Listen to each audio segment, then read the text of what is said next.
Hello, everybody. Hello, welcome to the show. Today, I'm sorry, just kidding. It's fine. You can do the intro.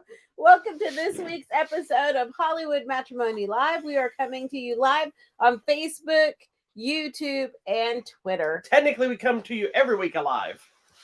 I hope so. That would be really bad. Then we'd be zombie. The day we come to you, welcome to an all-new Dead episode. You'd be like, ugh. That's the zombie version. Anyways, make sure you check out our website, hollywoodmatrimony.com, and check out the contest page. I'm wondering, I'm going to go watch the playback, what the closed caption is going, how it's going to spell out my zombie speak. We'll see. I find the closed captioning very intriguing. I was so busy involved harassing you, I just realized I didn't do what I was normally doing this. Uh-oh. It usually keeps me busy. What's that? Huh? Oh, you didn't share? I wasn't sharing because I'm too busy. That's why I'm not usually jumping in and yelling and stuff while you're doing an intro. You're supposed to be sharing. This time I was too busy trying to get in on the fun. You're trying to be silly. I'm a silly head. All right. So as always, we have a wide variety of movies to talk about. I just realized. Did you say a white variety? Wide. No. I just realized I was going to wear my Black Panther shirt, and I'm wearing Star Wars. Went back to the old standby as a Star Wars fan. Anyways, let's see. I am going to go share the show. Tell everyone to come watch. That is all I got. All right. Are you ready to go, my friend? Sure, why not? Okay. Am I your friend? Yeah, you're my BFF. Oh, what? Man, you have a sad life. I don't know what you got. Wow. I mean, I have another best friend. No, you don't. It's too late. You said it was me. Okay. I'm going to go get in their face and tell them, ha ha ha ha, sucker. All right. What we got, sister? Okay. Boom. Let's go. I've got them, I think, in a pretty good set order of how I want to talk the show to roll. So let's roll the show. All right. So we are going to start with this. We are starting with Selena Gomez, My Mind and Me. It's the new documentary on Apple TV Plus. It actually came out last week, I believe. We're a week behind on this one. Yeah. I think I was waiting to see if you were going to want to I don't know the words, so that's the song that I remember from our cooking show. That's how I hear it. Yeah. That's how it starts? Yeah. That's just how I hear it. I don't understand anything they're saying in that song. It's a Selena Gomez song. I don't understand anything in that song. I'll play it for you. It's not even words. It is words. Don't play it right now, please. I don't want to hear it. Please stop looking it up. Please stop. I can see what you're doing. I'm sitting next to you. Please stop. It's copyrighted. They'll block it. We can't play it. I'm not going to play it. I'm just getting it ready for you for later. Okay. So I don't forget. All right. So basically, this documentary is footage that they've shot behind the scenes since like 2016. Did they cover the whole maid killing her and everything? No, that was the other Selena. Oh. Well, I think say she looks good. Basically, it's at the time where she's broken up with Justin Bieber. She's going out on her own and really trying to do her own thing. Spoiler alert. And maybe this was in 2016. It's so long ago. But, you know, it's a lot of showing the behind the scenes, the stress of, I think, her coming out of one job to the next job to the Disney to this and to finally being on her own. And at one point, you know, you see her stress of like, when are they going to just see me for me and not for who I was attached to? That's how I feel. You know, not that I was on Disney or not that I was with Justin Bieber, but that I am my own person. And you see a lot of her stress of her struggling to just feel like she's good enough. And she never really does. And there's one point where she's doing a rehearsal for a concert. And she just thinks like, this sucks. I look horrible. My costume's horrible. And the guy that signed me's here. And she walks up. She's like, I am so sorry. He's like, what are you sorry for? She's like, everything's bad. Everything's horrible. I feel bad. Like, yeah, I feel bad that you signed me. And now I'm not doing a good job. And he's like, you're doing a great job. Like, everything's fine. So you start to see her mental and emotional state just kind of come undone. And at one point through it gets to the point where she really has kind of a psychotic break and is just into like a real psychosis and like there's nothing there. Does it go into and then they put her in a mental does it go into help. Is that some of the explanation, some of the reasoning she had started doing, like some of those crazy movies that she did? Like she did it, did they even talk about any of the movies? No, they didn't get into any of it. Because I remember when she did that movie Oh crap! The one with James Franco, who's like a mobster, there's a bunch of chicks, and it's like they're like robbing stuff, and it was very out of the ordinary for her. She's great in the movie, but it's just out of the ordinary for her. And it felt like one of those kind of things that the movie. I like the movie, but it's very much. You have to go into the actress, not. She's in Spiral. Hold on, where's it at? I don't know. It's maybe. been a while. It's possible. It's something like. I don't know, babe. Maybe. Anyway, it doesn't matter. But she came in, but it felt like one of those things that they were almost like saying, "I want to stop being the teenage thing. I want to be, something." Spring Breakers. That's what it is.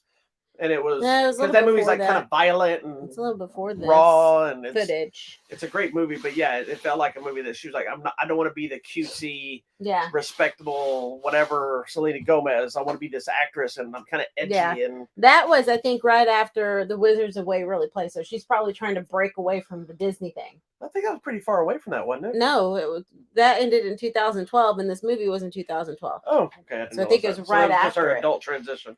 But so at some point she is in literally this psychosis, and then you see interviews with like her family and her friends are like, we don't know, like, is this a week and a month and years? Like, we don't know how long she's going to be here. We're really worried.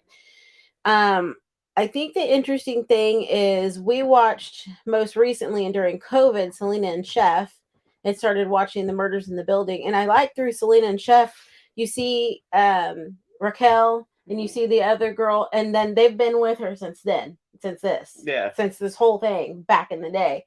And so now seeing her interactions and stuff with Raquel, who's always been with her, and seeing. Did she know Raquel before she was famous? Is that how far back, or is it somebody? Did they go into that? They didn't really go into it, but she's known her. She's been with her. One of the girls was her personal assistant, and Raquel's always been with her and traveled with her, just done everything with her.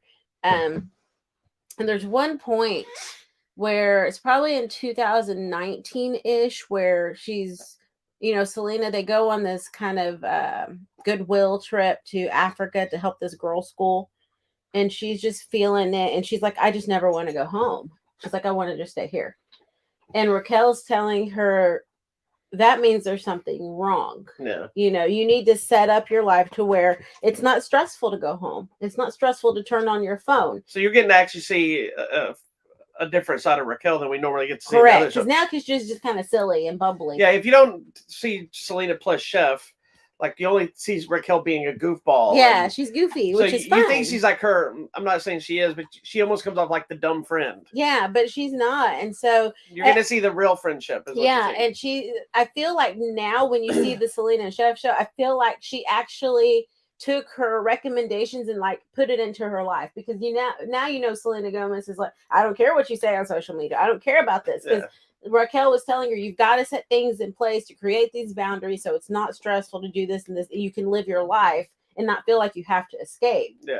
But anyways, then Selena Gomez goes on to tell us, she was diagnosed with bipolar disorder, with anxiety, depression, and now she's got that all under control. And then she had that whole thing where she needed the liver transplant or whatever it was, and her lupus. And so she's had a lot of medical issues and a lot of stressors in her life. But hi, Sabine. Welcome to the show. She joined the show. So I thought it was really interesting because I feel more familiar with her now, because we started watching her now, and I didn't see all that stuff before. Well, like I remember the Waverly Place stuff because of the kids, but I never understood the Selena Gomez popular. Sabine, you're gonna get stuck there, baby. Y'all can't see her down here now. You see her behind me. You can see the tail wagging. Her butt is sitting on the couch, but her legs are on the floor, and she's just standing there stuck between her legs because she can't move forward. She's a weird ass dog. Get up. Come on. Can you go? Go back up. She's trying to get to him. She's so chunky she can barely get through. Well, she's also trying to steal from the other Anyways. Dog. Stop. Come here. I thought it was very interesting. I thought it was a really good look at that whole thing we've talked about fame and the stressors of fame, and someone who starts off working like as an 8-year-old and has to live out their entire life in front of the public eye. That is incredibly stressful. And then on top of that she had undiagnosed mental health issues that she needed help with, you know. That was so my issues because I had my dad started making me mow the lawn at 8.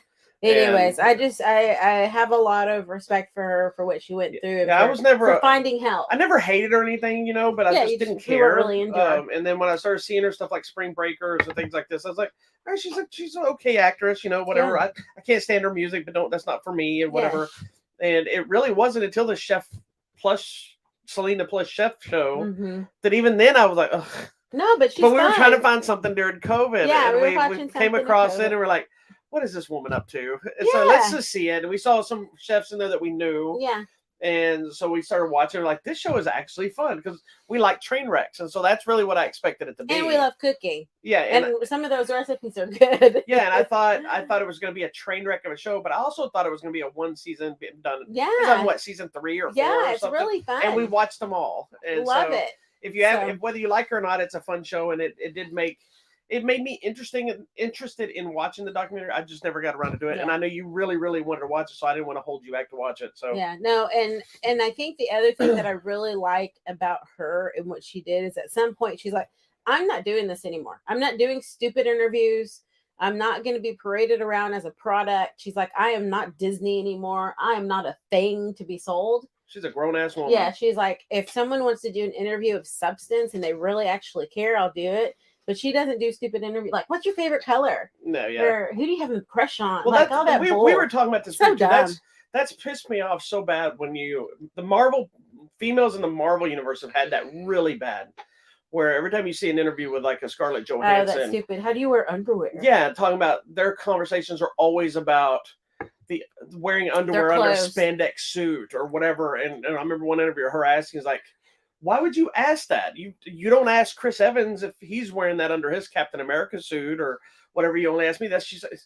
Well, it just, and the guy was trying, instead of the guy being like, I'm sorry, you're right, that was good. Just shut it. He starts trying to defend it. He's like, well, it just doesn't look like something you could be able to wear. Things like she goes, but what does that matter about the movie? You know, you wouldn't ask any of these people. And I know it's a thing women have always had to deal with. It's everything with them is always about sexuality. It's always about, you know, not their abilities and their talents and whatever. And I can't imagine how infuriating. I mean, I know how frustrating it is that people don't recognize how awesome I am sometimes, but I can't imagine how that's a daily thing all the time. All the time. Anyways, I am so grateful that I am just a white male. How are you? I don't have to do with nothing. I'm management. I'm in charge of everything. Wow. And I make no money. Yeah, that's true. All right, moving on. That's why I do what I do, because I am breaking the stereotype of the white male is always the one making all the money. He's always in charge of the family. He's always in charge of everything. I got me a brown woman who makes me some money. She takes care of me. I have broke the mold for the people. Give the brown woman the power. Let her bring home the bacon. I'm going to wash dishes. I don't need to, and I'm going to let my brown wife call me Maria and emasculate me. I do call you Maria. I'm sorry. Is that mean? I apologize. You're a racist. No, it's fine. It's like, but that's my thing. Is like I've actually had people. I know it's going off on a tangent now because I was being funny. But I've actually had people ask me if you feel bad. Yeah, does that not make you feel bad that your wife makes more money than you? Does that make you feel bad that you have to? Like I told one of the seniors one time that I clean the house most of the time. Yeah, you do. Because that was a give and take. You work more hours than I do, and there's no way I would have to. My schedule's way open. And that was kind of the understanding is you had to go into an office. I'm going to be at home a lot more often than you are with my stuff, so I'll clean the house. And he's like, well, doesn't that make you feel bad that you're having to clean the house? Shouldn't she have to clean them? Like, no, she pays for the house. Why am I worried about what? And you even asked me when we first got married. Yeah. I was even working a job back then. I sucked from the beginning. She's always made more money. But you asked me one time, is it going to bother you that I make more money than you? And I'm not sure if that was a flex, trying to to remind me, like, I make more money, but in reality, she's trying to act like she cared. My response was always like, I don't give a damn. Buy a minivan. I'll drive a minivan around and put the kids at the school and do whatever you want. I don't give a shit. I'm a kept man. That's why we got the PT Cruiser. That's right. The minivan. All of our discussions that involve finances and money and jobs and things like this, I have one rule. Just don't mess up my life. You're so dumb. I got it good. Anyway. All right, we're moving on. Where's it at? Selena Gomez, My Mind and Me is on Apple TV Plus. which surprises me. But I know that not everybody works the same thing. But I'm like, after watching all that Selena's Chef on HBO Max, you would think they would have got it, but they got it on Apple TV. Who knows? Whatever. All right, tell me about this movie here, Shadow Master. Oh Lord, it sounds intriguing. Well, just hold off on that. Oh goodness. So Shadow Master is a martial arts flick. You can tell from the photo. It's very convoluted. It's one of these that's kind of supernatural-ish. I don't know how to explain it. Okay. It's not that good. It's not too bad. It's not horrible. How are the fights? Well, that's the thing. It's not horrible. It does have some really good fights in it. Okay. I'm gonna read the synopsis just so I can make sure this understands what this is. Okay. It says it follows a man who stands between demonic forces bent on hastening the apocalypse. Did that dog just steal that thing from him? I bet she just did. Go get it, Vader. Hastening the apocalypse when a ragtag group of apartment dwellers protecting their children from certain peril after being slain during a ferocious fight and reborn with supernatural powers. I didn't get any of that watching this movie. Yeah, it's even the synopsis is convoluted. A little bit. But anyway, it's this guy who basically come back. He seems to be some kind of a warrior. I can't tell. I don't know if it was Thai or Indonesian, but it's that kind of realm. Mm-hmm. But it seemed to be all in English. So it wasn't. Was it dubbed? No, I think it was an English-made film. Oh, I got you. Production. But But it, like I said, the fighting is good. It does have some really good fights in it. A lot of them are flashback type things, and some of the way they're shot are trying to be creative, and it kind of messes them up. But it is one of those movies that it's this only really saving grace for this movie is the fights. It's kind of slow at times. It kind of limps along. It doesn't always do what it hopes to do. But if you're looking for, if you only care about the action, then it works. I don't think it works well enough, and I don't think there's enough of the fights to make you really be a fan of the film. Does that make sense? Yes. That's too bad. I didn't hate it, but I also was like, hey. That's kind of the feeling of it. It's one of those movies that you finish it. I saw it. I kind of stopped paying attention to a lot of the dialogue part, just waiting for fights to happen, because I was just like, there's too much happening, and there's things that it just wasn't captivating me. So when the fights would stop, I'd get really more invested, and they were really well done. They're really well executed. The whoever the lead person is, especially if they're in Thailand or wherever. He's really good at executing and everything. It's very Tony Jaa-esque, nice. But at the end of it, it was still kind of. I don't think it pulled off what it thought it was going to try to do, but I think it gave enough action. People will be happy. It's one of those, just decide for yourself. Okay. And it's available now in theaters, probably limited theaters and on demand and digital, that kind of thing. Okay. All right, next. We completely forgot to talk about this movie last week. I apologize to, I don't know who, Jennifer Lawrence or whoever out there. For all those people that didn't even know we forgot to talk about it. No, but maybe you were wondering, like, hey, I wonder if they watched the movie. Well, guess what? We did. This is the newest film starring Jennifer Lawrence, and it's called Causeway. And it is about a woman who was injured in the military and has come back home. She has to deal with rehab and physical therapy to get back up and running. And it's just following her during that time period and her readjustment into civilian life. I'm sorry, I got sidetracked. Don't get sidetracked. No, somebody posted about Black Adam and they're like, that was tad too violent for the kids. Okay. What movie did you watch? But anyway, yes, that's what the movie is about. Thank you. I got that. This is one of those that I didn't have a lot of interest in it. Yeah. I like Jennifer Lawrence. We haven't seen her in a while. I haven't seen her in a little bit. I read an interview with her, and she said that's kind of on purpose. She felt like she was too everywhere. She felt like people were getting tired of her. You know what? That's smart. And that's very smart and very self-aware. And she's also, she had a baby recently. She had a kid, right? Yeah. And she's also started talking about spend time with your baby. Some of the movies that she wished she hadn't taken and stuff she hadn't done. Like one of the ones, like I know this wasn't a hit movie. I kind of dug it. Was it Passengers, the one with her and Chris Pratt, that sci-fi thing? Yeah. It's a hit and miss movie. I get that. I kind of dug the movie, but that's one what she says she regrets ever doing. Yeah. But well, I don't know the reason. Okay. I didn't read deep into the article what her problem with it was. I thought it was fine.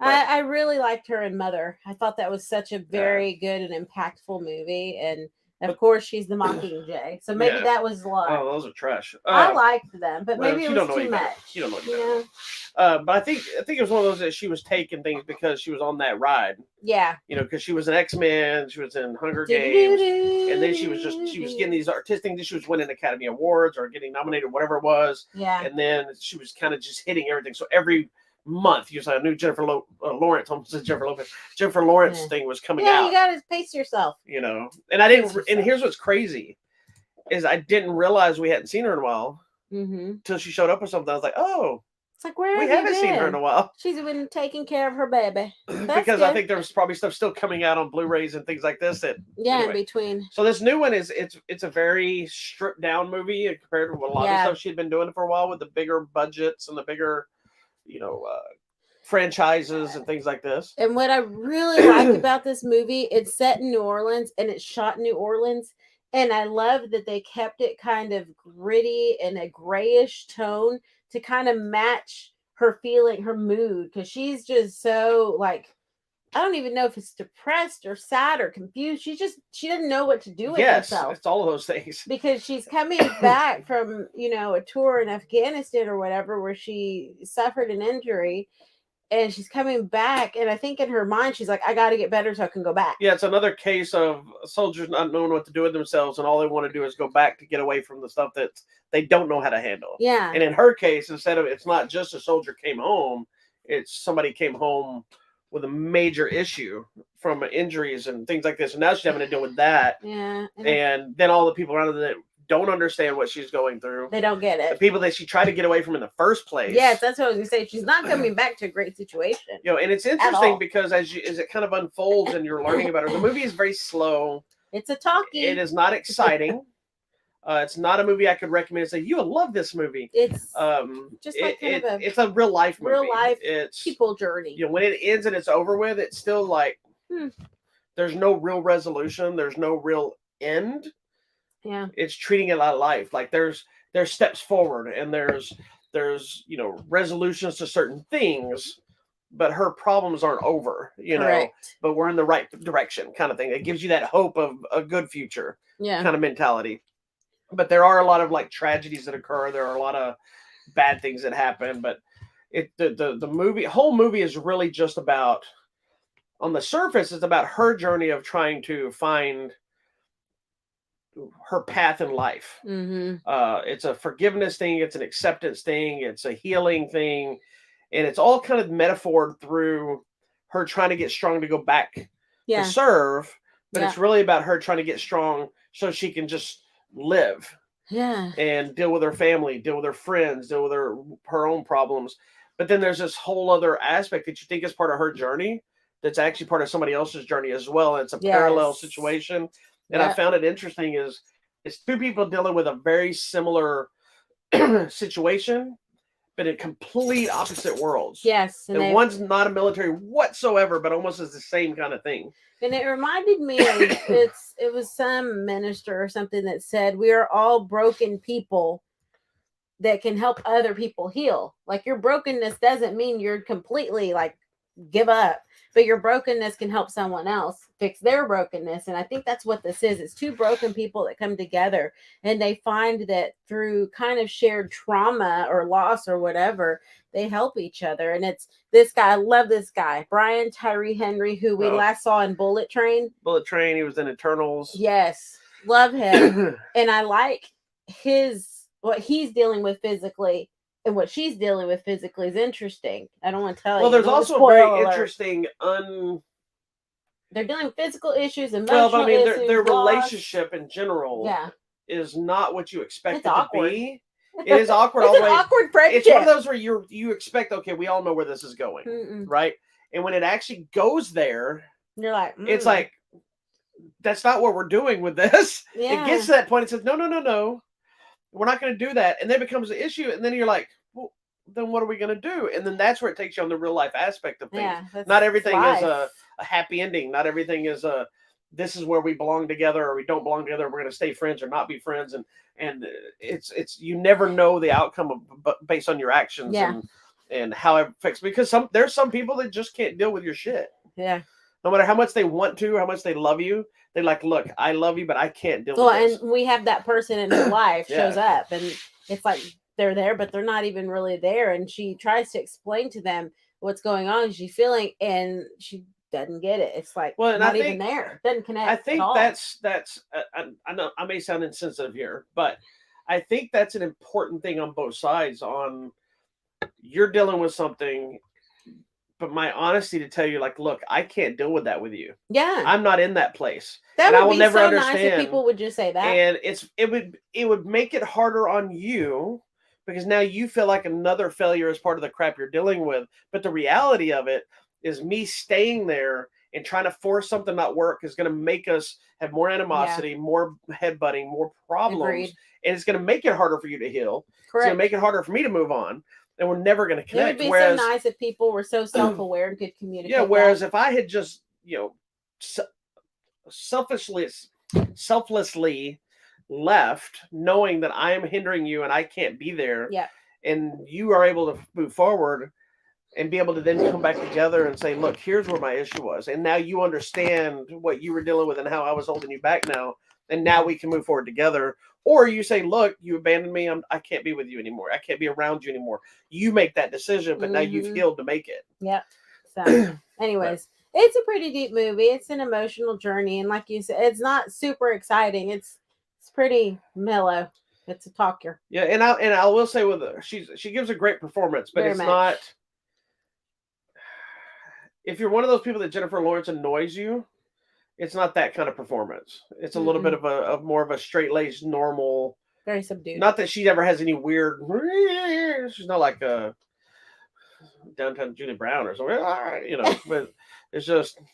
Anyway, sorry, go ahead. Only if you're like 40 will you get that reference. Yeah. Anyways, the movie Causeway is also on Apple. You were all on the Apples this week, I guess so. All right, tell me about this, because we've been talking about this for a while in the giveaways. Yes, and now here we go. The Witch 2, the other one is what it's called. Okay. The first one is called The Witch Subversion. I actually went back and I'd seen The Witch. I posted a review, and I actually put a link to the first review on inside the other review. So if you look for it, there's like a little, I'll do that. You can check it out here, link to it, which is right there. Okay. That's the link, the review to the first film. Okay. Share them all. Make sure it works. Gonna share them all. So the premise of the Witch series, it's not a horror film. It's not about witches, which is a little confusing.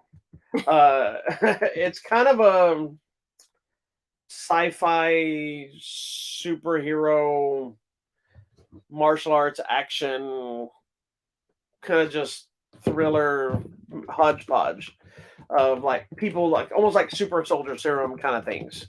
Okay. And like so the first is about a girl that escapes from this thing. She's no memory of who she is. It's kind of the Born Identity meets X-Men kind of thing, and then she starts to remember, and then she whatever. So the new one is about a different girl who escapes from the facility, and so you're on a new journey with somebody different, but there are elements that it kind of harkens back to the other ones, and there's ways they connected, and it's kind of intriguing and it's interesting. Here's where things suffer. Both movies, I really like the first movie, but for a movie, the kind of movie it is, it's a long movie with not a lot of action. And once it gets to the action, the first movie is very bloody.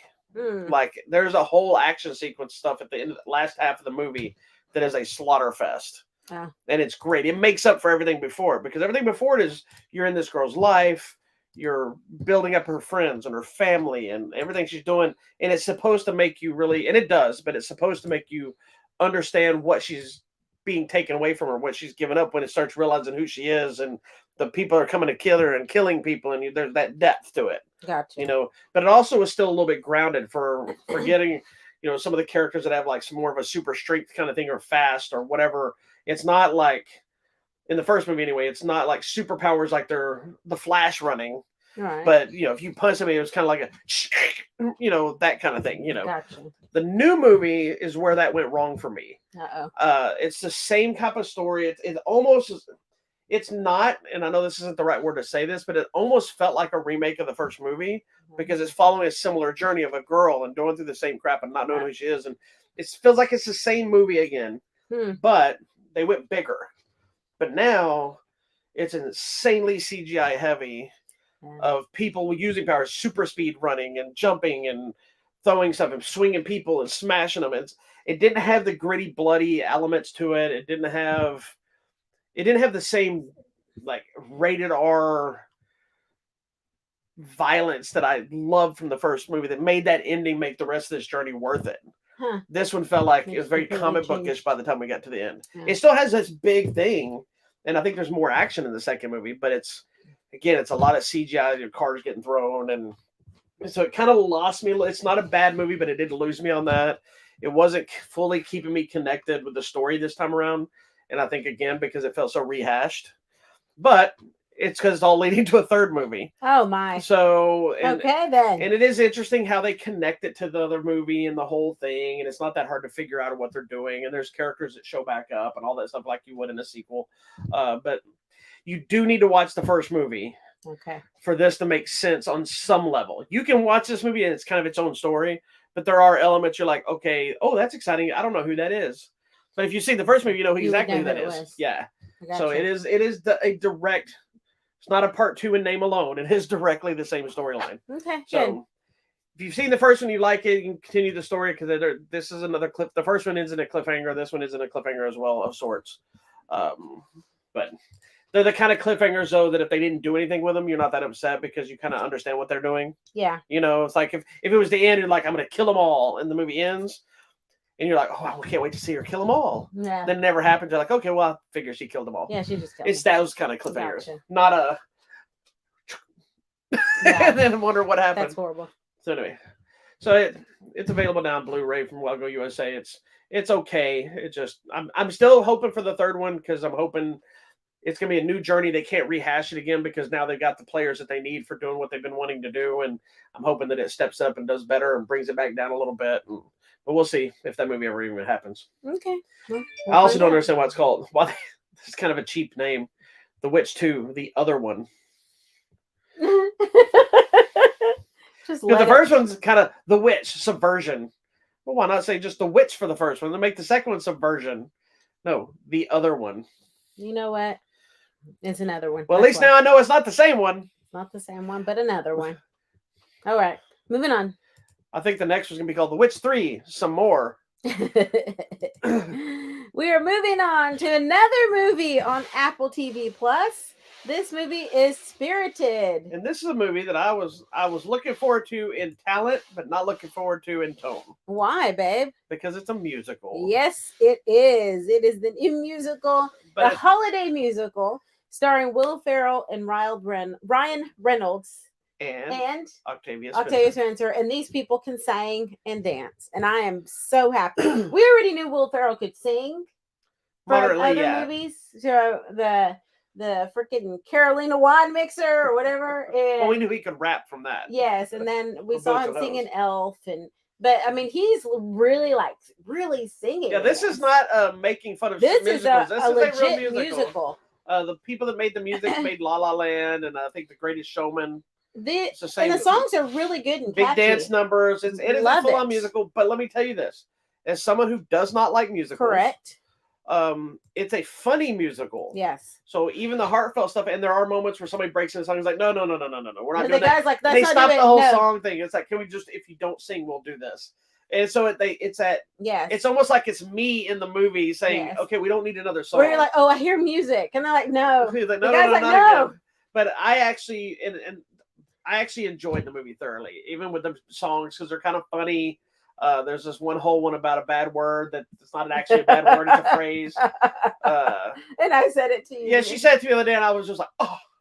But it's not even a bad word, so I don't want to spoil it because it's funny when you start learning it. It's a moment. It's so fun. But the premise of the film is it's a Christmas Carol. Correct. Flipped on its head. Correct. They've reimagined the Christmas Carol element from the perspective of the ghost of Christmas present. So instead of Ebenezer Scrooge Christmas past, Christmas present, and Christmas future all working together. Yeah, so and it's like them in the office. Yeah, it's like the Santa Claus, and you can see the inner workings behind the scenes of the Santa Claus, and it's the Christmas Carol Ebenezer Scrooge story exists, but they pick a person, I guess, every year to go haunt, and they make a statement. I think that's the only one that just seemed to catch on as a Mhm. famous thing. Don't they mention it as like a book or Yes. something, and it caught But on? they even show pictures like in the hall, like Dolly Parton. They had to go save Dolly Parton because she Right. must have been bad at one point. And they show different pictures of famous people that they've saved. But so every year, yeah, they pick a person, and this year they happen to pick Ryan Reynolds, who's this horrible marketing executive I mean, he's doing a good job. Yeah, but He he helps his ruins client lives. take everyone else down. Yeah. So he's that So person. Will Ferrell is Christmas present, and it's his journey of he's tired of doing his job. Yeah, he's like, Been doing dude, it forever. am I really helping people? But then he also finds Ryan Reynolds, who is considered unredeemable. Unredeemable. So now he's like, well, maybe if I can save this unredeemable person, I'll see why my job is relevant. Really If matters not, why am I still yeah. doing this? Yeah. And it becomes a funny journey of just the Christmas Carol-esque. It's not that story, but it's funny because it's not. It is, but it does. It makes fun of the elements of it. I'm like, you'll follow me, and then Ryan Reynolds is like, no. Yeah, that's the funny thing. In the preview, you see he's like, wait, this is like that whole Christmas Ebenezer Scrooge thing. Yeah, like there's a moment too where they're supposed to be scared. He's like, oh, we're doing this, and he's like, I'm not doing that. I don't care. He's like, wait, I have a question. And so then it stops. Yeah, they're all like, what? No, I'm trying to do my thing. He's like, I'm trying to do the haunting. He's like, okay, continue. So again, he got the ghost with the chains, and he's like, but wait a minute. And so then everything stops again. It's hilarious. I'm gonna watch this again. I'm gonna watch this like so many times. I firmly believe that this is probably going to be a new Christmas classic. Favorite. Yeah. The only problem with the movie really is it's Apple TV Plus. So people that don't have Apple TV Plus, it's going to be harder for them to find it. You guys. So I can't imagine this is not going to be one that eventually gets released to Blu-ray, DVD, or something like this, because they're going to want to get their this in people's hands, because this is going to become some sort of a Christmas classic. And I can see right now, just listening, I would listen to the soundtrack because the songs are really good. Funny. Yeah, there's some great songs, but they're good. They're emotional. They're fun, and the dance numbers are amazing. And I didn't know Ryan Reynolds could dance. And everybody has an arc. It's not just this arc and they're helping this one person. It kind of goes this way, and then it starts veering off in different directions, and there's so many elements. It's not always I don't think it's rated R necessarily, but it's not always family friendly. It goes in some adult themes sometimes. Where does it tell you that? It may not have it on there, but they're PG-13. Okay, yeah, that's how it can get into some of that stuff. Yeah. So it's not like a kids movie kind of thing, but it's also, for the most part, can be watched with everybody. There's not like nudity and crazy. No, there's nothing like crazy. But yeah, I really didn't know Ryan Reynolds could sing or dance. But can he at all? He did okay, and I mean, he's fine. I think we're good. I was watching an interview with Octavia Spencer, and she did not know how to ice skate. And she also didn't. She's like, I don't classify myself as a singer. No, she doesn't necessarily sing. She's like, I sing in the shower, and we all think we sing good in the shower, and then but they were pulling pictures of her because she didn't know how to ice skate. There's a whole section of ice skating in this movie, and it shows her with the cart. It's a seal. It's like a seal cart that they give kids to practice. It just shows her like pushing it, trying to learn.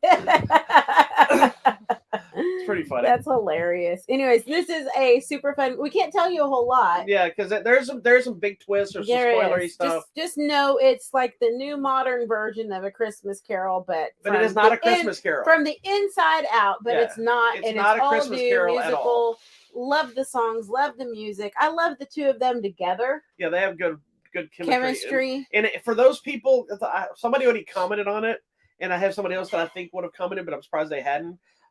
Somebody was like, man, I love Ryan Reynolds, but I hate Will Ferrell, so now I have a conundrum. And I know somebody else that hates Will Ferrell. It's not over the top Will Ferrell. It's not normal Will Ferrell. Will Ferrell's, he has his moments, but he's actually toned down in this one. It's not Elf Will Ferrell where he's super hyper. It's not that at all. He's very mellow compared to that. But the movie itself is kind of a mashup of A Christmas Carol, the Santa Claus, Elf.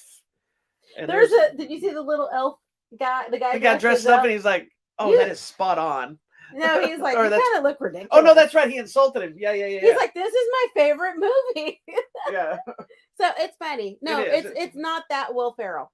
Yeah. It's not Eurovision. But I love me some Eurovision. It's really good. And I've actually been enjoying watching his press that he's been doing. Has he been doing stuff for it? He did like 2 different things on Jimmy Fallon. Like one, he was talking about animals and stuff, and they they convinced talking about having a baby tiger or something. I don't remember what it is, and they ended up somebody made a noise in the audience that he claimed sounded like a baby tiger. And they just pulled some random guy out of the audience. So he's sitting in Will Ferrell's lap and he's talking about how this is his baby tiger and he's stroking. And then they did a Christmas thing where he had like it's really stupid and kind of annoying, but it was funny too. He had like little Christmas villages, and he's talking about every January he starts building his Christmas village. And I brought my Christmas village to show you today. Oh, okay. And it's got a Ross Dress for Less in it. And he's like, "What is this building?" And he goes, "Oh, well, Jimmy, that's Ross Dress for Less," and it has the logo and everything on it. And he goes, "Because when you want to buy a dress for less." He's got Jimmy sprinkling fake snow over the whole thing while he's telling the story. It's ridiculous. And then there's like random wolves walking around in the town. And he's like, "The wolves run it all, Jimmy." Wow, this is random. And it's just typical bizarre Will Ferrell stuff. Yeah, but he's not like that in the movie. No, that's a deterrent. You need to watch this movie. Christmas classic, immediate Christmas classic. And if you're annoyed by Ryan Reynolds, which I can see that too, if you're not into his brand of humor, it's kind of the same thing. He's the same. Ryan Reynolds is playing a similar Ryan Reynolds character, but he's a little more real life Ryan Reynolds than like he's kind of a douche. I don't think Ryan Reynolds is a douche, but he thinks he's kind of douchey, but he's also kind of soft. He's that banter, those liners that he's always doing. That's just kind of dry humor that he has. Yeah, I think it's so good. It is. It's really funny. Neither one of them were over the top or annoying. It's one of those that, and again, like I said, I don't like musicals. Correct. And it's not because of that I hate music or any of that thing. It's I don't like people breaking into song for no apparent reason. It's stupid. But they point that out in this. Yeah, it's stupid to me. Watching anything with people singing about making a bologna sandwich or something is just stupid. My bologna. That's okay. But this movie not only pokes fun at that, but the songs are catchy. They're well done. It just worked. I would watch this again too. I thought it was fun. Yeah, we're gonna watch it again. Don't you worry. Don't you worry, buddy. We will. I say we will. All right, let's move on to our next. Is that the last one? Big film of the week. All right. It sure is. We're wrapping up this year with I believe it's the end of Phase 4 for the MCU. Okay. Which has been a rocky road to get here because most of the Phase 4 Marvel movies have not connected as well. With Eternals, didn't do as well. I liked it. A lot of people hate Thor: Love and Thunder. A lot of people hate Multiverse of Madness, Doctor Strange. Some people didn't like Spider-Man. So Spider-Man. There's been a lot of rough things, but we're here at probably the most complicated movie to make in Black Panther: Wakanda Forever. I did not. I'll be the first time I've said on this show before. I believe I'll be the first to tell you that when Chadwick Boseman died, I thought it was horribly sad. But I also very much thought they should have recast Black Panther. I thought they should have recast T'Challa because there's so many stories to tell. There's with Marvel just getting X-Men back under the Marvel umbrella, and there's a whole story of T'Challa marrying Storm, and there's a whole story to merge them and introduce them, and there's so many stories to tell that I'm like, I thought it was a mistake, but at the same time, I respected what they were doing. You'd be hard pressed to look through a history franchise that they said, especially after one movie, we're not replacing them. Yeah. Because you look at James Bond, you look at Batman, they just say, okay, well, who's next then? Yeah. So Ryan Coogler, the director, had a very, very, very hard challenge ahead of him of telling us a new Black Panther story that did not have the Black Panther in it and dealing with the country of Wakanda and the people and everything else. And I was a little worried going into it of how it was going to be handled. I was worried about how many characters they were introducing. I was worried about the scope of what they were trying to do. You, on the other hand, don't have connection to any of these characters outside of the Marvel Cinematic Universe. Correct. So you don't know about Ironheart and Namor and all this other stuff. So all of it's fresh, new to me. And I obviously don't have any trepidation about, are they going to do this character right? I'm just there like, popcorn. Fight. And I was just like, yeah. So before I talk about my thoughts on the movie, I want to know your thoughts because I'm always interested, especially this franchise of the Black Panther franchise, and even more importantly, this movie, because I think it's even closer now, is because it's so culturally heavy. Yes. Where Black Panther did a very large thing for the Black African American community. Well, no, actually African. Well, I know, but Black people in general connected because of the people of color. I'll get there. Yes, I'm gonna get there. And then now we've infused Hispanic-esque, Latina-esque, whatever we're calling it, heritage kind of things. I know, but I'm just saying brown people of that nature. I'm gonna get there. I know. I'm making a point, woman. Okay, sorry.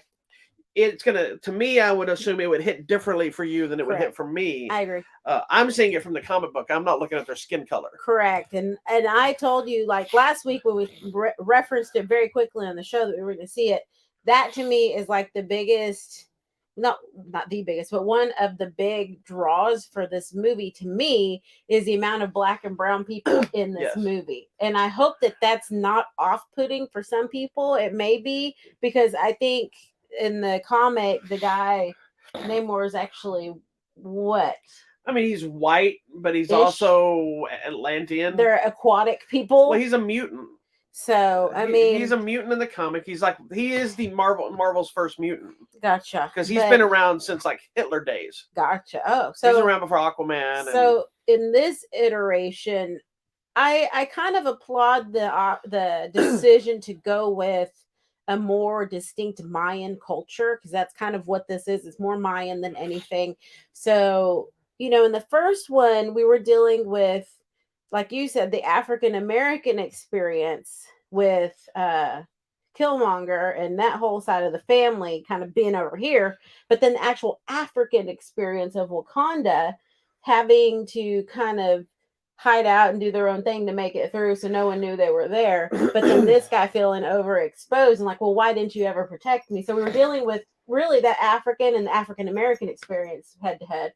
Now I feel like we're dealing with Wakanda, the African experience, and now the Mayan. Where are they at? Tolocan, whatever this crazy city is. I don't know if that's real or whatever. It's based on, I was read.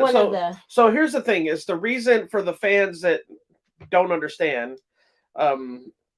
They purposely changed his history because he's from Atlantis. Okay. They purposely changed it, one, so there would be no connection and think it was a ripoff of Aquaman. Correct. I mean, and you would think, well, who cares? But nobody would think that there's too many stupid people that assume when one thing is made, if anything closely comes out to it, it's immediately a ripoff of that thing. And because Aquaman's movie came out first, anybody that doesn't know the difference are immediately going to assume, oh, Aquaman did well, so they're just introducing the water character, which is how it does happen in the comics sometimes. Yeah. What are you doing, man? Yeah. But in this case, they wanted to separate that part of it, so it's its own thing, but also add a layer of culture to it. That's a relatable culture, again, for more people. But on a bigger platform. So now we're dealing with this group of people in Wakanda where they both kind of hid and remained hidden from the outside world on purpose.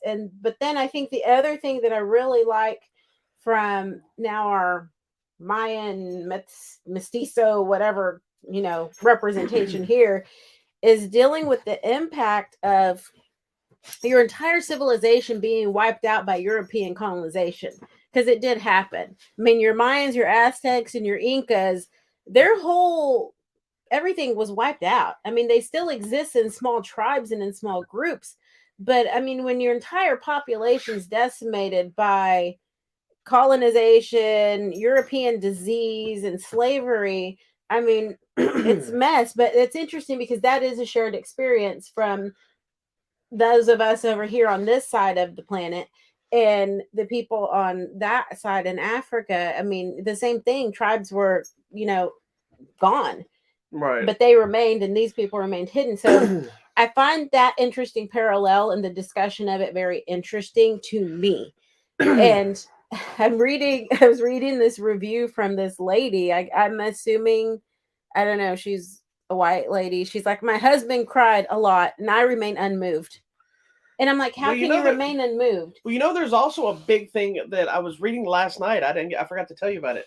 There's a bunch of Black women, I believe it was, that were pissed off at this movie because they said that it felt like it was just making all the women powerful and all the men wusses. I don't think that at all. I didn't get any of that, and I don't understand the hateful. Now it's that full shift of too much women. Well, they're saying that all the women much are because feminism. I don't believe this woman can beat up this gigantic man, and I don't this and all the men are bowing before the women, and this women empowerment to demasculate the men, and I'm like, what movie are you watching? It's like there's important things in these movies sometimes, and this one there is a lot of it, but it's like I never once in any of these movies felt demasculated by seeing it. I see these powerful female characters, I see powerful men characters, I'm seeing kingdoms and rulers, and okay, if this is who's in charge, that's who you bow to. In the last movie, we were bowing to a man. Yeah. Now the mother is the queen because he's gone. Yeah. And of course we're going to power her. And it's a powerful woman who should be queen. Do you want a woman up there that's like, well, I'm in charge, but let me find my husband? Yeah. To me that's insulting because I don't know. I didn't get any of that. I was, I guess, so focused on the shared experience of fighting the colonizers. Right. But I was going to say, the whole character of Namor and all of his people, I found very, I don't know, it connected with me because that is my people. I am Mayan. That is my heritage. I mean, my great grandmother was Mayan who only spoke Quechua. She didn't even speak Spanish. She lived up in a mountain and spoke the dialect. You're also Mayan. Hey. But my dad grew up learning a few words to be able to communicate. Like my grandmother spoke Quechua and Spanish because she was the first one to come to live in the city. Her mother still lived in the mountains. I mean, so to me, it was very connected and very close to me, and so I really connected with the movie. You have that picture up. I was going to talk about that. My other favorite character in this series, but that's not about him. Has always been M'Baku. Yeah. And I love that tribe. Yeah, I love what Winston and the whole when they have their armor on with the gorilla faces. Well, they did you notice in this one they actually gorillaed them up more? Yes. I think they feel comfortable now because for those that don't know, in the comic, M'Baku is actually the white ape, and there was a big thing. He wears like a white gorilla suit, of sorts, and there was a big fear, obviously, of dressing a black man and saying like white ape because that's like, oh, he can be this guy, but he's got to be white for us to accept him, and that wasn't the intent of the character. It was because he wore a white ape suit. That was kind of the cheesy. But I like that we went with. They feel like they've embraced the white ape character without ever mentioning that name. Correct. He's just M'Baku but they get a lot of the and him like beating somebody and then pounding his chest because they worship him. Has like the face of a gorilla on it, like the Panther. So cool. They worship the gorilla. Yeah, I mean, I think it's so cool, and I loved all of it. Well, this is also there's a couple things I pulled up that I wanted to talk about real fast because we were talking about Talocan, which is it's actually named after the Aztec underwater realm of I don't know how to say that Tlalocon. Yes, it's almost spelled the same, but it's slightly different. It's got an extra L. Tlalocan. Yeah, so it's based on a real thing, a real place, which may be a real like it's Atlantis for Aztecs. Correct. I'm assuming. So that's what they based it on. So it's based off of a real thing that's probably a myth or legend, not necessarily a real thing. Aztec mythological paradise of the underworld. Yeah. So cool. It's basically based on a real mythical thing of the Aztecs. Yeah. And it's infused with the Atlantis world for Namor. And I like that they infused Aztec and Mayan cultures together because I mean that's what it is. It's we were in different parts of the Central America. This little Easter egg thing I thought was funny. And so when I think it's the first time we see him, he's eating a carrot. Right, which might seem to throw away. So I was reading the thing. I'm like, I didn't look for why is M'Baku eating a carrot. Right, but we see him. He's months away. So this thing it talks about him eating a carrot. It says doesn't seem like a deal, but it actually reinforces something we learned about his people. As it said in the first film, when they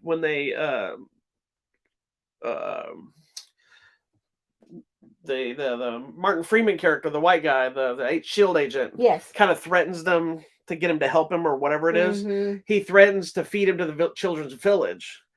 And then when he kind of looks shocked, he kind of laughs. He's only joking his people are vegetarians. And so it was kind of reinforcing what was set up in the first movie. His group of people all by eating a carrot. Nice. And it's like these little things that I thought were just cool. Clever. I think the other thing that I found very just moving and beautiful to watch are the costumes and the makeup.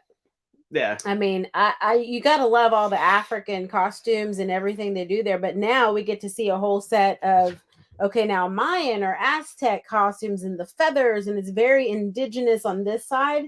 And I just loved it. I want to do that as a costume. Like As that is Namora? the coolest thing. Yes, Did love they these ever mention her name in the movie? They do. They did say They Namora. did say her name. Okay. Yes, they said it. I think Because twice. I assumed that I knew that's who that was, but I Yes. didn't. I don't think I heard the name. I'm having my hearing's horrible, and so I They didn't said it twice. hear the name. Like once here, and then once he calls her by name. Okay, because she's basically the Amber Heard to Aquaman. Yeah.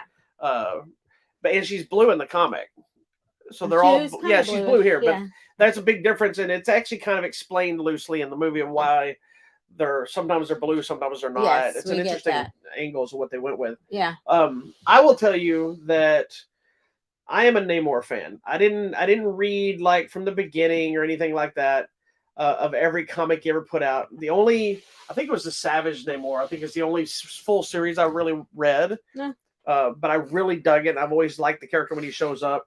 I was already pretty surprised that we were finally getting Namor. First of all, I knew it had to happen because he's a major player. Even if you don't know who he is, like he's one of Marvel's first characters.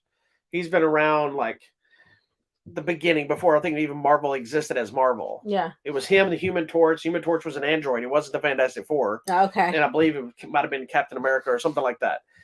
They all fought Nazis together. But he had the little stupid wings on his ankles. Yeah. He had a Speedo. He had the pointy ears, and he had the widow's peak hair. And so it's one of those characters that's like, he's a major player. He's as strong as the Hulk. He's this badass asshole type character. He's not a villain. He's been with the Avengers, been with the Defenders, but he has had villain story arcs because of the nature of what he does. But it's just one I never thought we would see. And if we did see it, it wasn't going to be like this. Yeah.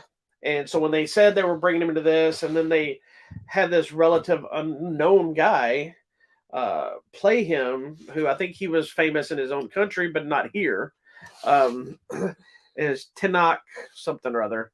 I don't remember his name. Anyway, that plays Namor. Tenoch Huerta. Okay, thank you. It's your job to know that. Yes, my people. He is outstanding. He is great. They nailed the character, I think, outside of him being in the boy shorts instead of the Speedo. That's probably a good thing. And having a lot more jewelry on than Namor wore. But that was kind of infusing the Aztec aspect of it and the nose piercings and all that stuff. He knocked it out of the park. And I would have never thought seeing a live action person with wings on his ankles flying around would work. And it works. It's kind of cool. It explains to it. They also have used this movie to not only introduce Namor, but we're also introduced to, I don't really want to bring her up because in case you don't catch it in the trailer, she's all over the trailers. But there's another character that's introduced that's actually getting their own Disney Plus series. It's only it was announced a long time ago. They use that platform for that. And they also use Namor for, like I mentioned a few minutes ago, as Namor is considered Marvel's first mutant. And so if you watch Miss Marvel, they mentioned mutation. So that means we're starting to get those elements of, the X-Men are coming. The X-Men are coming. She-Hulk even mentioned, when are we getting the X-Men? Yeah. We're starting to get that. So in this movie, there's a throwaway line that he says he's a mutant. So now we're getting into that realm that before they bought Fox, they were not allowed to, my friends. They were not allowed to mention the word mutant before they owned Fox. Yeah. That was kind of the give and take. So it's interesting of how they're doing that, and can that little line makes Namor available to be in anything. And I appreciate that you know all this stuff because, I don't know if you guys read a lot of reviews, but as you scroll through reviews and you see, this disappointment, you can't have another Black Panther but Chadwick Boseman. I'm like, okay. I go to my comic book expert. I'm like, was there another Black Panther besides T'Challa? Yes. Yes, right? Yes. And there's always been different ones. There's been numerous Iron Mans. There's been numerous. And people are like, no, you can't do that. I'm like, y'all don't know the comic book. There's numerous Spider-Mans. And I don't know the comic books. I don't read that. But I go to the people that know. I mean, we know a comic book owner. We can ask him. That's right. Yeah, and the stuff I don't know, I just mention it. If I'll read look it up. I'll read something, I'll be like, I go research. Like, so when they did such and such, is that the real thing, or did they make this for them? And then he can explain it in detail. He's way better than I am. He's like, his job. He goes, well, it's right. They did this, but instead of going this way, they went this way, and it's the same story, but it's different. They took this story and smacked it on top of it. And I think, like Thor Ragnarok is Planet Hulk and Thor Ragnarok smacked together, and a lot of it missing. because But I think so. This is what I don't understand, and maybe this is just us, but when you watch a movie, do you not research what you're watching, look up some no, people history? don't. You just go in blindly, Yes, and then people you do. write a crap review and give something 1 star, but without even knowing the history of the whole thing. And I wonder if these people have even watched all 20 Marvel movies. No, or if I they just actually go read one. I read a review. I don't remember if it was Doctor Strange or Thor: Love and Thunder. I literally read a review from a guy who was pissed off because he said watching this movie was not an enjoyable experience because they expected me to have to see the other movies. Yeah, it was for Thor because yeah, I'm like, forget the rest of the cinematic universe altogether. You're watching Thor Part 4. Yeah, you should that watch Part 4. Cody tells you probably should have seen the first 3. No, just people are dying. And if you, the moment I read that line, I didn't read the rest of his review. No, I'm there's like, no need. you're an idiot. You should not. Like, I won't review a movie like The Witch 2, the other one. When I got it, it'd been so long since I'd watched the first one. I refused to review that until I rewatched the first one to make sure I didn't miss anything. I understand what's connections, all these kind of things. And yes, I know as a reviewer, that's more of a job to figure out.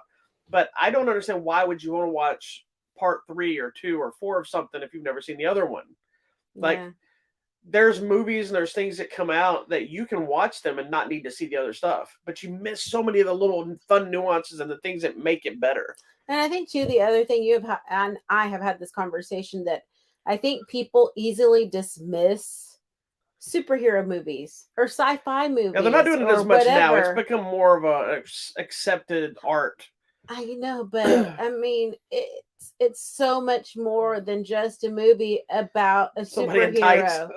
It really is. And I think if you can look past your own small little world bubble and realize that this movie regarding representation, maybe powerful women, the experience of slavery and European colonization, which by the way did happen, whether or not you wish to accept it, that is a shared experience for people all around the world, not just Africans who were enslaved. Guess what? People on my side of the continent were also enslaved. Japanese internment camps. Yeah, I mean, everyone Jewish people in ovens. the Americas. I mean, come on. The fact that Mexico had to approve a new sub ethnicity of Afro-Mexican because, hello, slavery happened here too, my friends.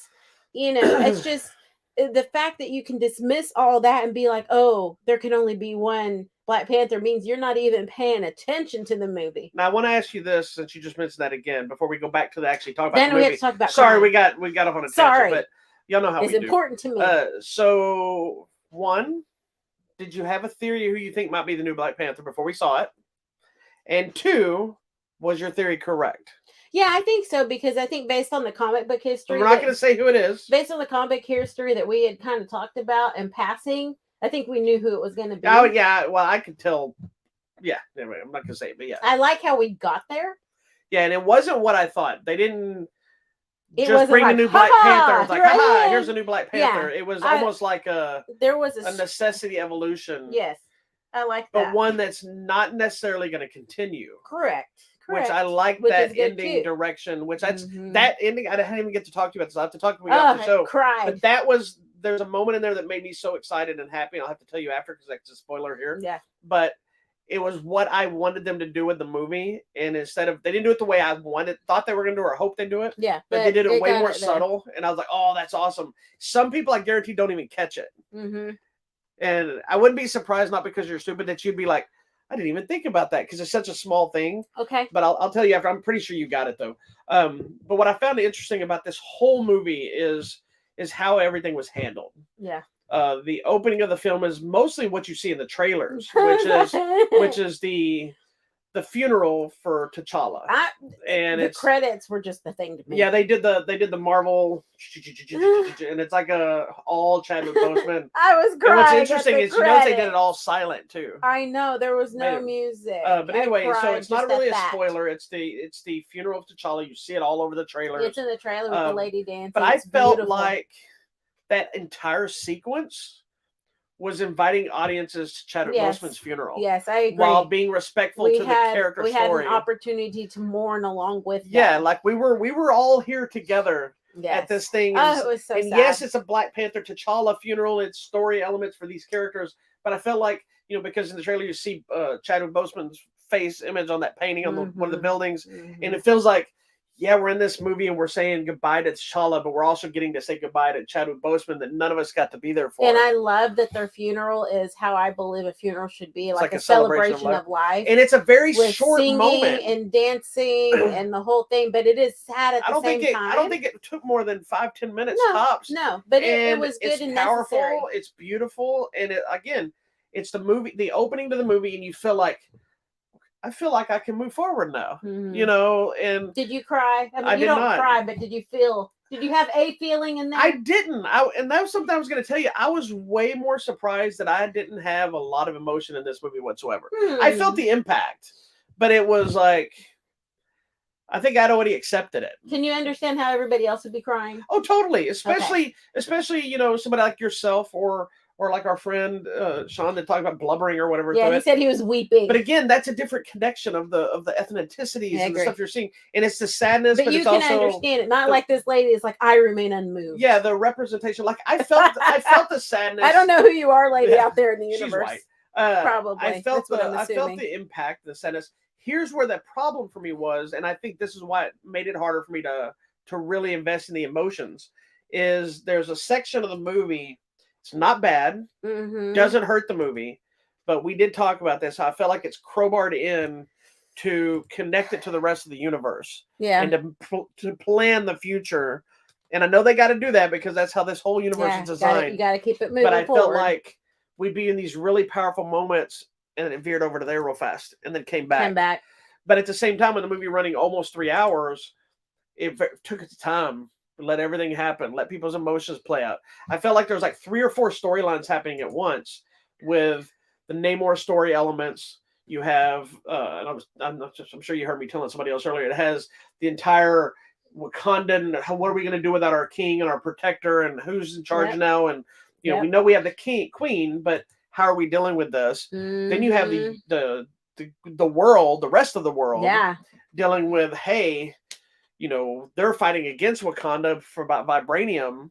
They opened up and things aren't being done, and now T'Challa's not here. And the queen's like, look, that was my son, that ain't me. And dealing with that, and then you're dealing with a smaller story element that's a new character that I was worried was going to be too much. Yeah, because we've seen these other superhero movies and movies where you get too many characters and it gets like. But she was actually brought in a very smart way. Her story mimics something we saw very early on in the Marvel Cinematic Universe to a T. I don't know if you caught that. We'll talk about it again. You'll tell me later. It's almost the exact story arc, and it was genius in my opinion the way they formatted it, because that character is important for the future. But it felt like it fit. That's not the part that I had an issue with. It's another part of it. And I don't want to tell it because I don't want anybody else to start feeling that just because I said it. Yeah, it could just be you.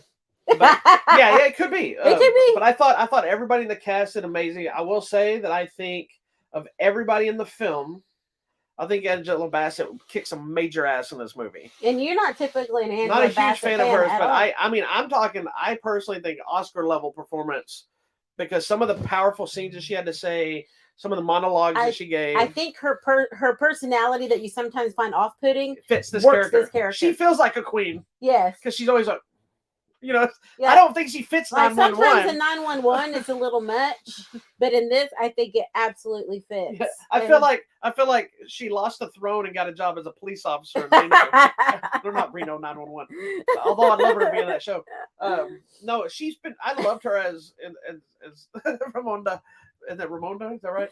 Yeah, Queen Ramonda. But she's very powerful in the movie, and when she speaks, you feel it. Like you listen to her. Yeah. Oh my gosh, and I think the rest of the cast, but between her, are you crying? What's happening? I'm laughing. Oh, I think her, and then I think the guy, Pinocho, whatever his name is, that played Namor. Tenoch Huerta. That's what I said. That.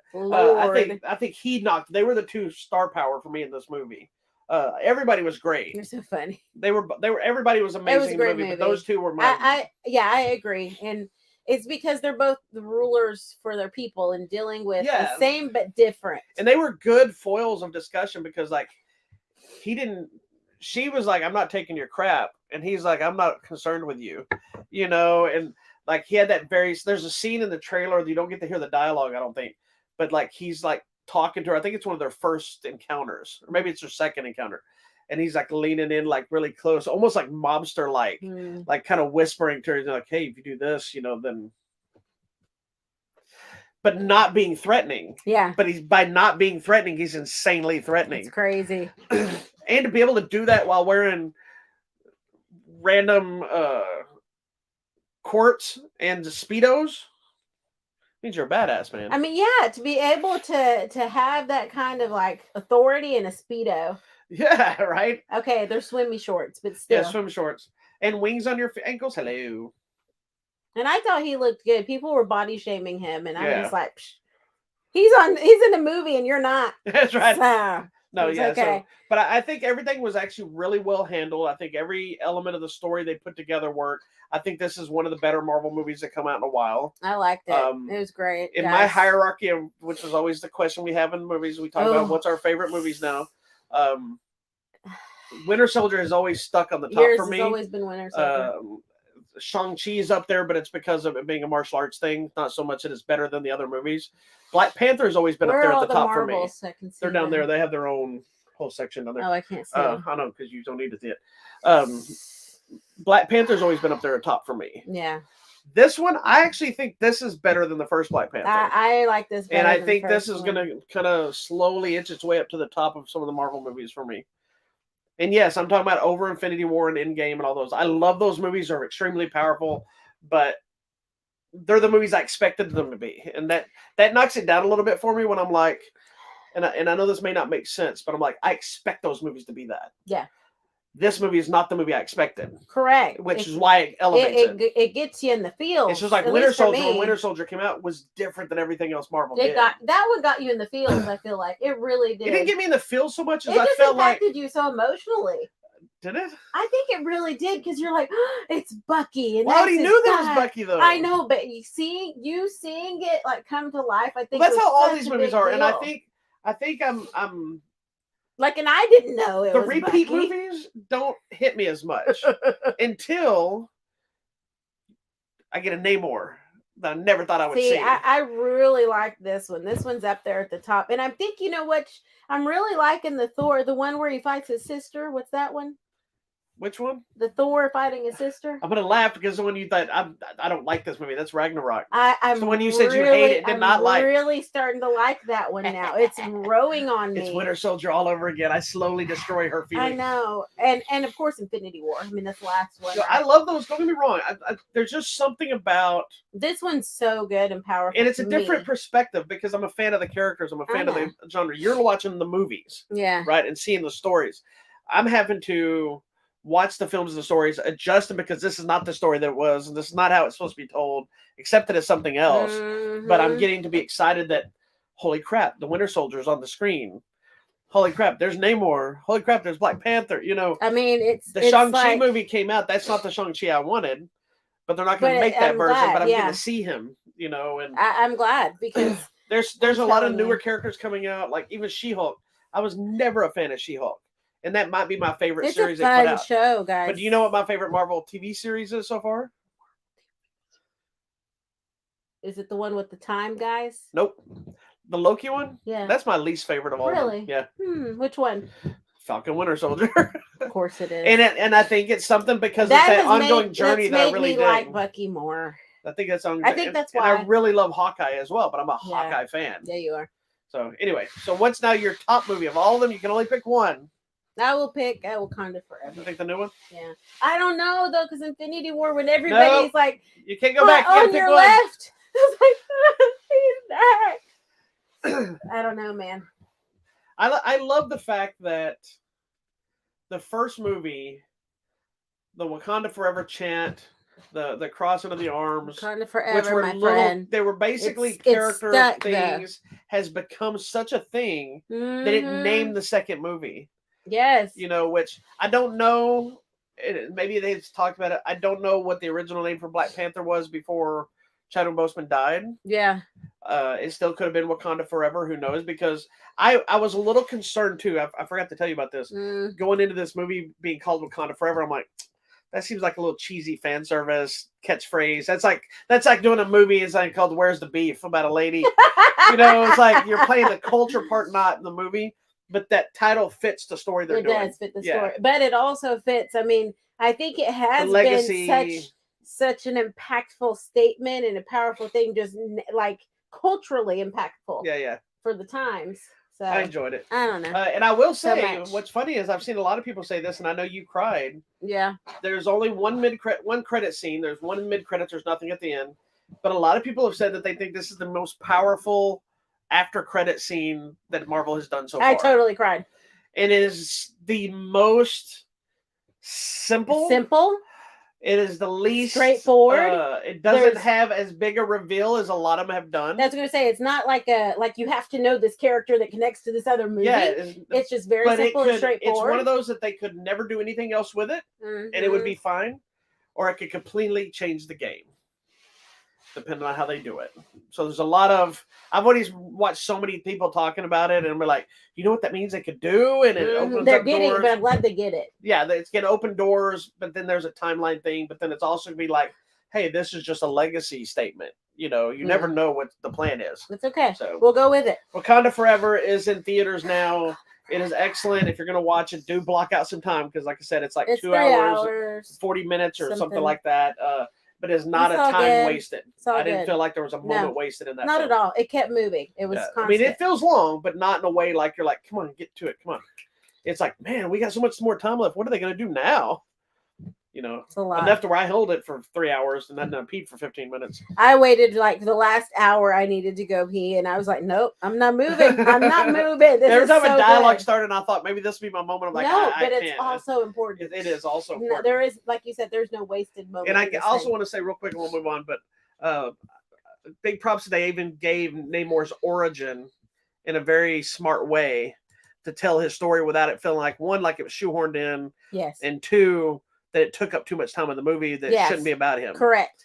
Because when they do it and it's kind of telling the story, I love that at the end of all that, the character he's talking to just kind of goes in, why are you telling me this? It's like, we're really telling the audience, but I'm telling you, and here's the reason you needed to know this. And it is important why you need to know. But even so, that small little thing was very impactful with what they show to make you understand the shared experience. He might be one of the best villains that Marvel has had so far, but is also the most sympathetic person that you understand. Because he's not really a villain. If you don't know about him anymore, he's not a villain, but he is a villain. No. Anyway, he's the villain of this movie. Correct. But he's not a villain. But not really. Yeah. It depends on how you see it. Black Panther seems to be doing this because Killmonger was a villain, but not a villain. No, again, it was. But he had to deal with the experience of being excluded. Yeah, it's interesting. It's also that whole. I'm starting to see a theme here. African and African American, what does it mean to be Black here and to be African there, and how sometimes those things don't necessarily mix. Yeah, well, depending on how movies and things affect you, I will tell you this: at the end of this movie, everything has changed for the Black Panther universe part of it. In multiple ways, not just the loss of T'Challa. If you are one that gets super invested and super emotional, bring your tissues. Bring your tissues. It's okay. You only cried at the very beginning and the very end, right? Very beginning, very end. My other friend cried, I think, a lot. He said he wept. I wish I had a video. Like the Bible verse, Jesus. I wish I had a video. That's a Hellraiser. That was Jesus wept. That's what Hellraiser is. It's from the Bible. Oh, no. He said Hellraiser. He goes, and Jesus wept. Yeah, that's from the Bible. No, it's from Hellraiser. Oh, Lord. You need to get your scripture. I did, from Hellraiser. Anyway. You know what's funny is most of the scriptures that I know are probably from horror films and action films. Either that or from... people quoting stuff. Well, I'm saying action films and stuff, and people quoting things before they murder somebody. That's so sad. You need to go to Hey, church. I'm still learning. You need to go to church. Go ahead. Anyways, okay. We're over to you. Are we on contests? No, we're on Blu-ray and DVD releases. This week there's a variety of things coming out. What's coming out on VHS? Hold on. Well, it's funny you say that. No. I'll get to it. Halo, the first season, is coming out. Blu-ray and DVD. Isn't that on the video game or? That's based on the video game. Oh, okay. Yes, it's a live action series. It's actually on Paramount Plus. Oh, you were watching this about Master Chief. Yes. Okay. It's actually a really good show. It took a little bit to get into it for me, but it's only 9 episodes. Huh. So, but if you don't have Paramount Plus, is now Doom Patrol season 3 is coming out. Nice. I'm kind of behind on that, so I actually just dived back into Doom Patrol season 2 today. Okay. There's only like 8 or 9 episodes of that too. There's some older stuff like Wayne's World, Used Cars, Reservoir Dogs, all getting the 4K treatment. There's Moonage Daydream, which I believe is a David Bowie thing. Yeah, concert thing. There's a movie Jerry and Marge Go Large, which is Bryan Cranston and Annette Bening. We'll talk about that next week. 3,000 Years of Longing, the new George Miller movie with Tilda Swinton and Idris Elba. We'll be talking about that next week as well. And Pearl, which I believe is getting a VHS release. VHS, literally? Oh my gosh. Blu-ray and 4K, but I think they put X out on VHS as well. I would love to have it. But Pearl is the prequel to X that we have talked about on this show that we both loved. And I think that's pretty much the big things. Cool.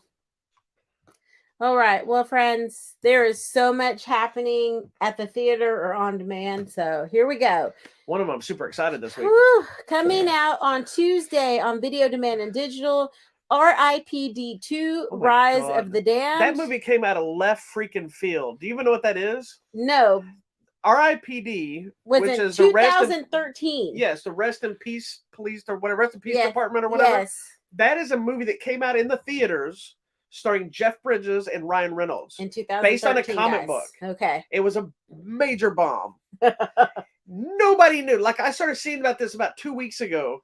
Somebody says, the movie nobody wanted. They made it R.I.P.D. Part 2. And everybody's like, what?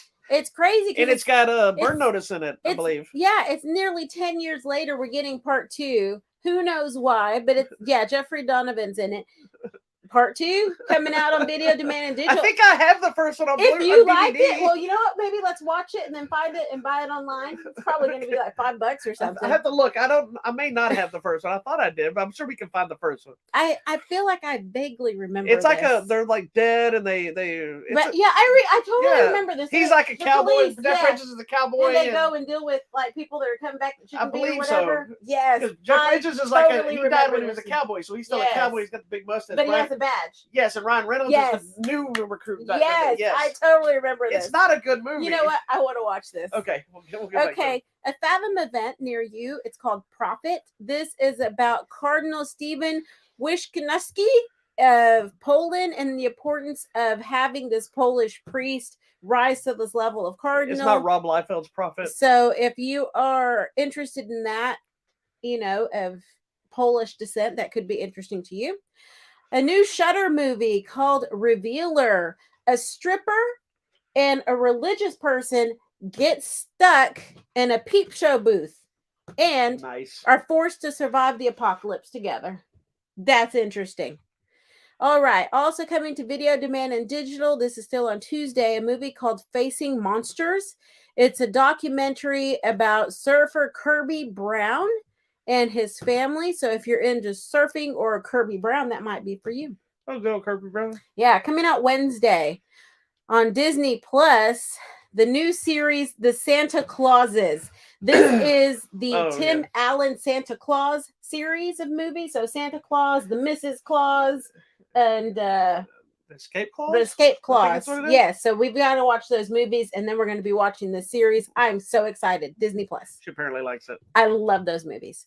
Coming to Netflix, a movie called The Wonder. It is about a girl You're going to be excited for this one. Stops eating, but miraculously nothing happens to her. She's alive and well, and everything's gone good. It's flooring pew pew pew pew. And so I will watch it. I don't even know what it's about. We have a new, or did we already talk about? No, we didn't, but we'll talk about it later. Okay. The Don't Worry, My Darling. We didn't talk about that? I don't think we talked about it yet. but it actually not actually out on Blu-ray yet. So I think we saved it. I don't know. Why didn't we talk about it? I don't think. Well, I didn't put the video because I think it would have been a review for this week. Because I think we watched it at the beginning of this week. Oh. But we can talk about it next week. Okay. Coming to Netflix. This is a documentary called In Her Hands.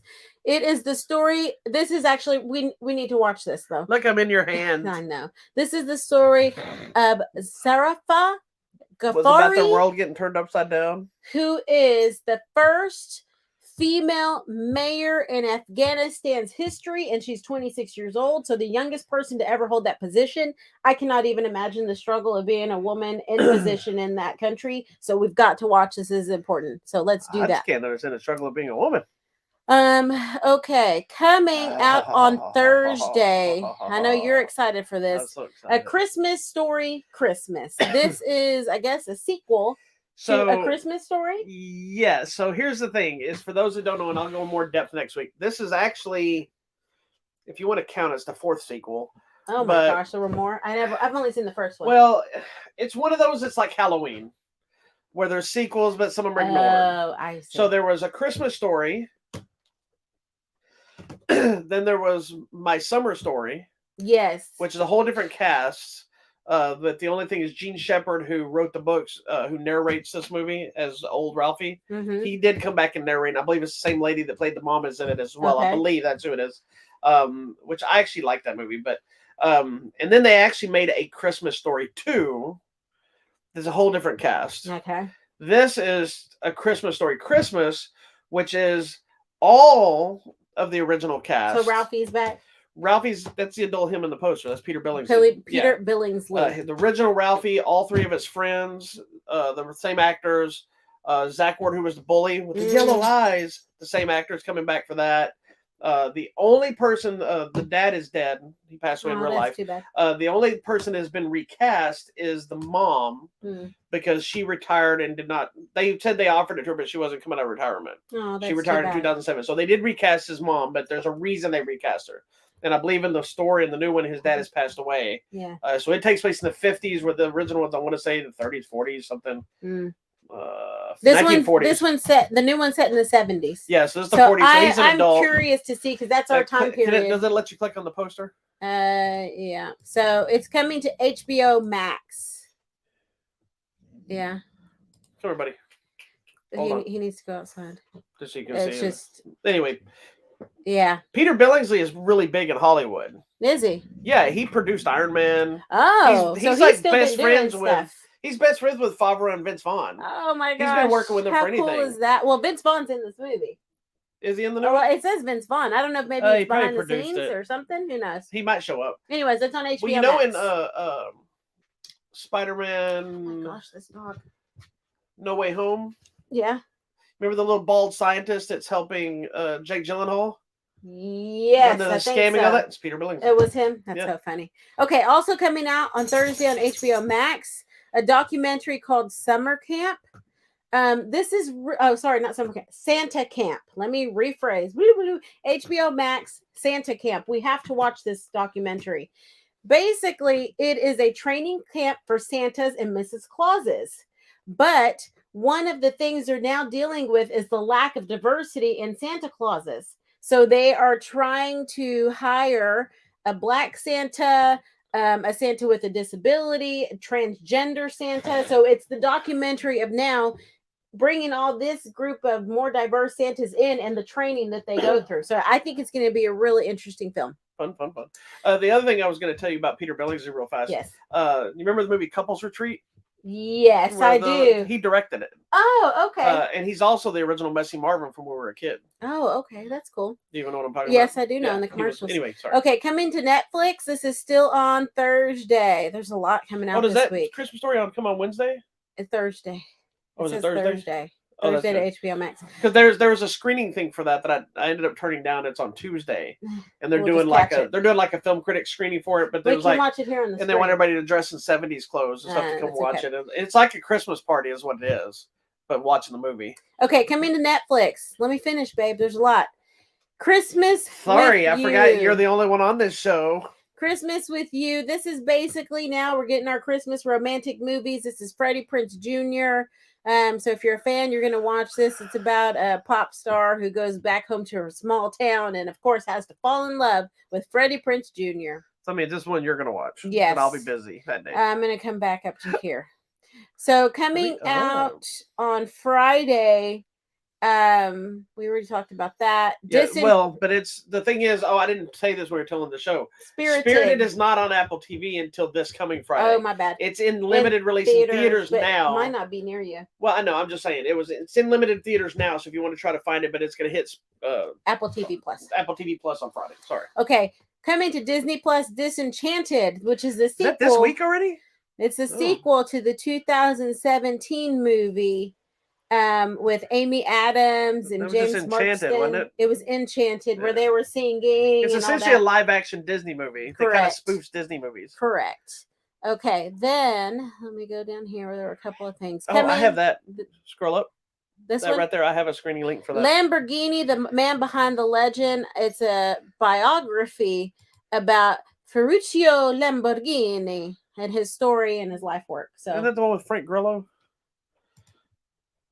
No. I'm pretty sure it is. Maybe it is, but it doesn't say that. Okay, coming to Netflix, a movie called Slumberland. I've been waiting for that. It says it's influenced by Winsor McKay's Little Nemo Adventures in Slumberland. That's the one with Jason Momoa with the horns. Yeah. So I think it's going to be really fun. He's been doing all kinds of This press is about cute. that. If you're a fan of Blue's Clues, coming to Paramount Plus, Blue's Big City Adventure. He's in the big city on Broadway. So let's see how this goes with Blue's Clues. Yeah. He plays Ferruccio Lamborghini. Okay. Ferruccio. Coming to Video Demand and Digital, The Last Manhunt, based on the true stories of the Wild West. This guy falls in love, and the father won't give the blessing to marry the girl, and so sounds like too much. Fights happen, and yeah, says somebody accidentally gets killed. Who knows what happens?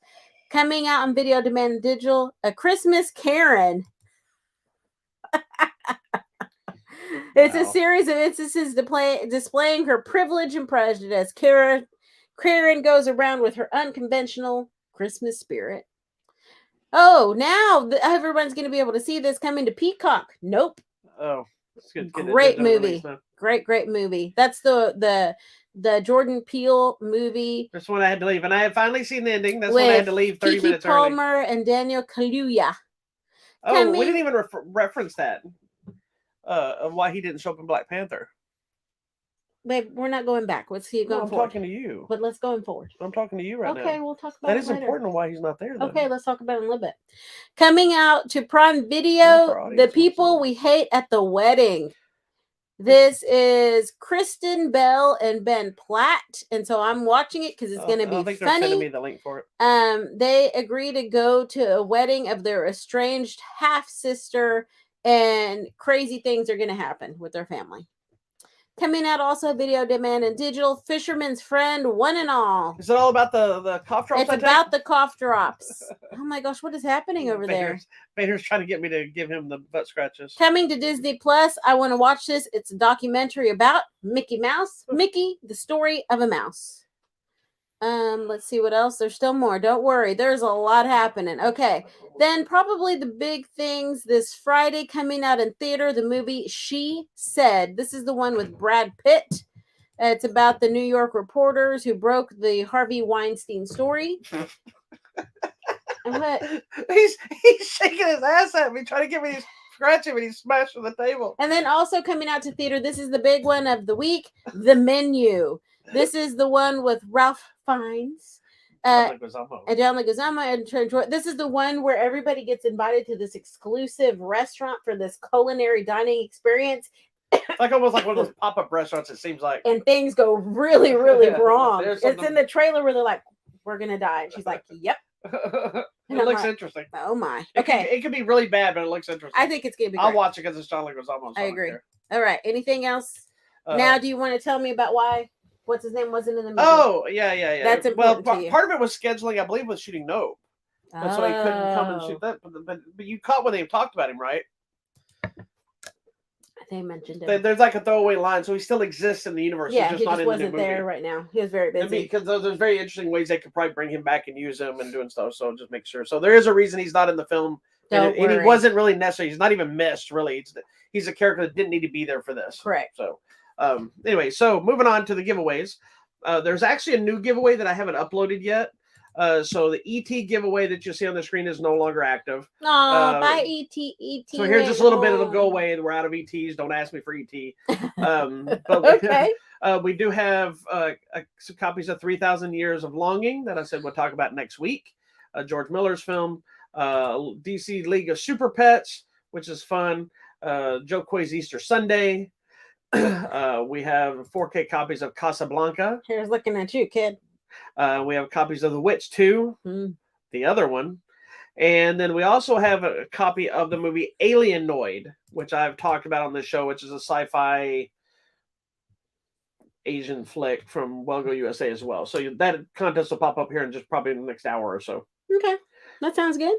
All right. Well, thank you so much for watching this week's episode of Hollywood Matrimony Live. Thank you for sticking with us. Make sure you check out our website, hollywoodmatrimony.com. Also, go find us on Twitter, Instagram, Facebook, and YouTube at Hollywood Matrimony.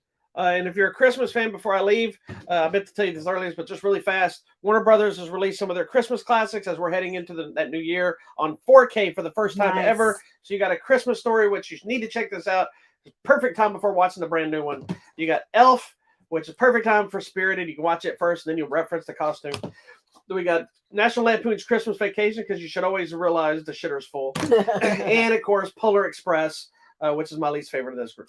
It's a little creepy. It's a good movie. It's just the animation's a little, but it is very ahead of its time when it came out. Correct. This and Beowulf, I think it was. It was similar to that. Anyway. All right. Thank you. See you next week. Peace and love, children's.